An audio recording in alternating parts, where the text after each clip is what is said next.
Katumbi, bonjour. Bonjour. La conférence des donateurs de Genève vient de se terminer. La communauté internationale a mobilisé plus de 500 millions de dollars pour venir en aide au pays. Comment réussissez-vous?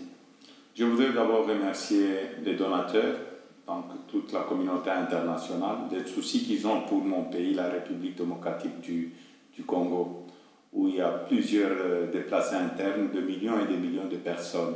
Mais malheureusement, nous avons un gouvernement irresponsable qui veut tuer son peuple, comme ils l'ont toujours fait quand il y a eu des manifestations pacifiques au niveau de Kinshasa et dans d'autres provinces. Ils ont tué nos frères par balle et ils veulent maintenant affamer le peuple congolais. Au lieu de dire merci à la communauté internationale, aux pays donateurs, ils voulaient interdire ça. Et heureusement, le ridicule ne tue pas. Ils viennent de revenir à la raison pour dire non, on doit leur dire qu'est-ce qu'on va faire avec cet argent. Mes chers amis, soyons quand même sérieux. Tuer les gens dans son propre pays, refuser d'accepter le don, parce que c'est un don qu'on donne, ce n'est pas l'argent que le gouvernement congolais va rembourser un jour. Le pays qui nous a donné cet argent, c'est pour sauver cette crise humanitaire dans notre pays. Et un gouvernement d'irresponsables refuse ces dons. Pour moi, ces gens, ce n'est plus un gouvernement, ce sont des génocidaires. Parce que si on n'aime même pas sa propre population, ça se montrait vraiment qu'on n'a pas de respect vis-à-vis de sa propre population. Le président de la République, là où il est, il mange chaque jour, il prend son petit déjeuner, il mange à midi et le soir avec tout son gouvernement. Mais, ou bien ils ne sont pas au Congo, ils ne savent pas ce qui se passe dans notre propre pays. En tout cas, je félicite tous les pays donateurs et je leur demande de continuer de nous aider parce que la situation, elle est terrible dans notre pays. Il y a des enfants qui sont en train de mourir jusqu'à aujourd'hui à cause de la faim. Il n'y a pas de médicaments. Donc, quand les gens viennent toquer à la porte pour nous aider, vous fermez la porte, je crois, est-ce qu'on est le chef d'État d'un pays qu'on aime ou bien on ne sait pas pourquoi on est à la tête de ce pays? Vous avez utilisé des mots très forts, vous avez parlé de génocidaire. Or, la rumeur aujourd'hui voudrait qu'il y ait un accord entre Ensemble, M. Tshisekedi et même le pouvoir en place pour lui permettre d'avoir un nouveau mandat de 2 ans, une nouvelle transition de 2 ans. Qu'est-ce qu'il en est exactement? Est-ce qu'il y a cet accord sur la table? Vous savez, ce sont des rumeurs.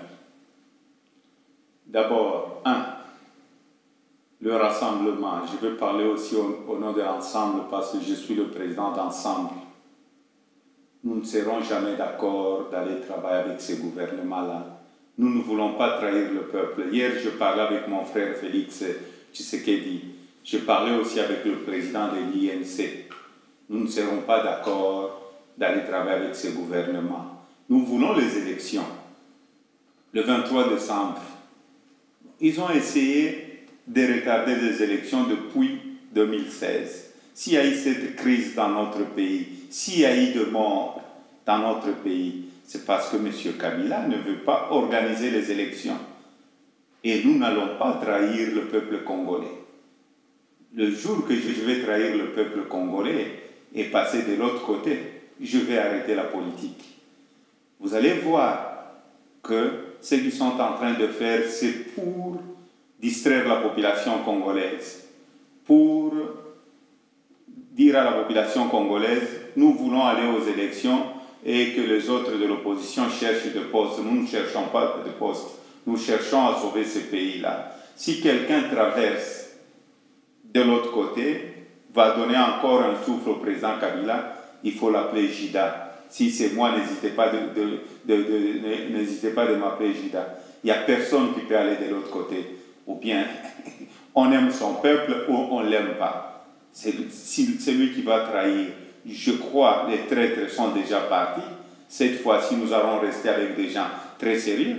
Et la population congolaise ne doit plus continuer à pardonner des choses comme ça. Parce que tous ceux qui sont au pouvoir, ils ont oublié que c'est un contrat avec la population congolaise. M. Kabila a oublié ce contrat-là avec la population congolaise. Il a eu un contrat pendant 10 ans. Et le dernier mandat de 5 ans, au lieu qu'il puisse terminé avec le contrat qu'il avait signé avec le peuple congolais. Au contraire, aujourd'hui, il est en train de réprimer le peuple congolais. C'est cette façon de remercier le peuple congolais. Donc soyez sûrs, du côté d'ensemble, du côté de mon frère Félix et les autres membres de l'opposition, les MLC ou les autres, personne n'ira dans ces gouvernements. Nous sommes unis. Je m'adresse aussi à la SADC. Il ne faut pas suivre le prophète de malheur qui sont en train de vous dire que l'opposition va diriger le nouveau gouvernement. On demande à M. Kabila, on n'a pas besoin de ce nouveau gouvernement, on a besoin des élections.